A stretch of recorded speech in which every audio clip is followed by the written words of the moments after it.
The House Arrest Bible study continues. We have finally made it to the second half of the book, chapter 3, verses 1 through 11 of Philippians.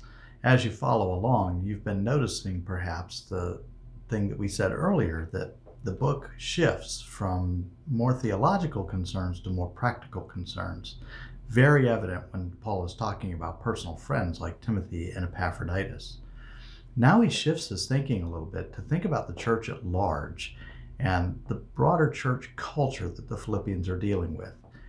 As Paul traveled about and planted churches, he made it his practice to first try to plant churches among the Jewish community in the synagogue and to reach out to his brothers and sisters of the Jewish community.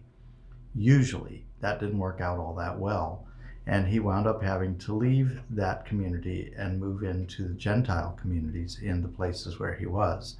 And it was no different in Philippi. So he's speaking to primarily Gentiles, but there is a continuing problem with the Jewish community there. They tended to think that people needed to become a Jew before they could become a Christian, because Christianity is, in fact, an extension of Judaism in a very real sense.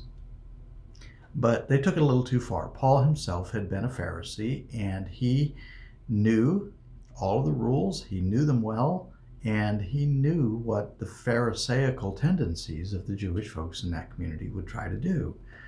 This is what he means when he starts talking about references to circumcision, references to the law. These folks in the Jewish community were trying to push a strict adherence to the law. Now, Paul is starting to introduce to us here a very difficult and what has turned out to be a kind of contentious issue for the rest of church history. He's drawing a distinction between obedience to the law and our faith in Christ, and how it's our faith in Christ which actually saves us, and not our adherence to the law. Now, Paul would go on to say in other places that doesn't mean we can just dismiss the law, but he does draw a distinction, and he does draw a priority. I want you to think about what he's saying about the things that he has to be proud of throughout this passage, the things that he's accomplished as a Jewish observant person.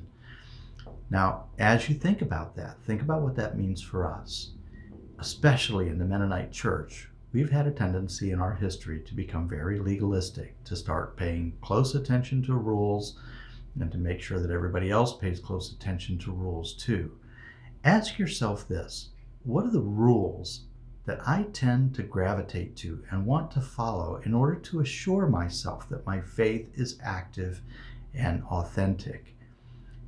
Knowing that it's not rules that makes our faith authentic, it's our trust in Christ. But it's important for us to back up and ask ourselves every once in a while, what is it that we rely on in our weaker moments to say, I'm a good Christian because I do, and you fill in the blank.